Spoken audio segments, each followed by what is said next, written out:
The Middle East is once again a flashpoint for the global economy. There's growing anxiety and uncertainty as tensions between Iran and Israel grow. Some economists say the economic shockwaves are already making their way to South Africa. All of our, life-serving goods and services, food, wheat, maize, oil and petrol prices, etc., has been financialized, meaning that it's up for speculation on the stock market. Concerns have been raised that two key shipping routes, the Suez Canal and Strait of Hormuz, could face disruptions. This could lead to higher fuel and food prices. KPMG economist Frank Blackmore says similar patterns were seen during the Russia-Ukraine and Gaza-Israel wars. And the result will be that depreciation of the exchange rate.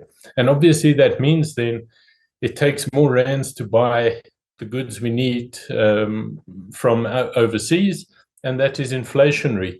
A recent Fitch Ratings BMI research webinar concluded that while both Israel and Iran will suffer, Tehran will likely feel the economic pressure first.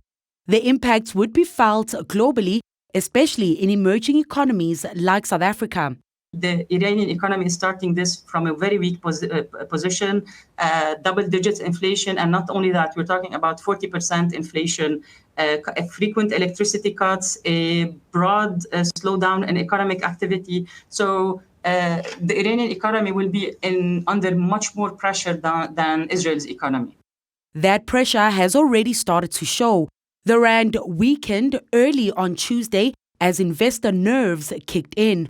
Oil prices also saw a sharp spike last week after Israel's strike on Iran, jumping by more than 5%, pushing Brent crude to over $73 a barrel. Prices have since started easing again.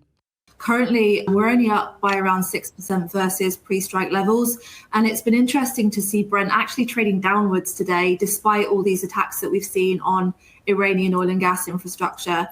And I think that's because of the nature of those attacks and because they were so clearly designed to disrupt the Iranian domestic energy market, but without causing disruptions in international markets.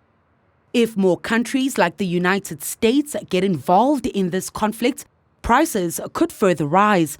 Back home, the Workers' and Socialist Party is calling on South Africa to cut trade ties with Israel, but Blackmore disagrees. South Africa trades with both Iran and Israel. In March, South Africa exported 10.3 million rand worth of goods to Iran, mostly coal, perfume, plants and surveying tools, while importing less than 2 million rand. With Israel, the trade volume is much bigger, 619 million rand in exports, which includes coal, grapes and diamonds, and 208 million rand in imports. As the war progresses, to remain outside the war and continue our relations in a neutral stance will be the best for us. I think if you start picking one side or the other, you can get into sort of political retaliation, and I don't think that would be a good way for South Africa to progress at this point. There's rather a dim light at the end of the Israel-Iran conflict tunnel for South Africa. Blackmore says in uncertain times, the price of gold tends to increase as a hedge, something South Africa can take advantage of to remove some of the economic shock on the domestic economy. For Newzroom Afrika on Channel 405, I'm Ntokozo Khumalo in Johannesburg.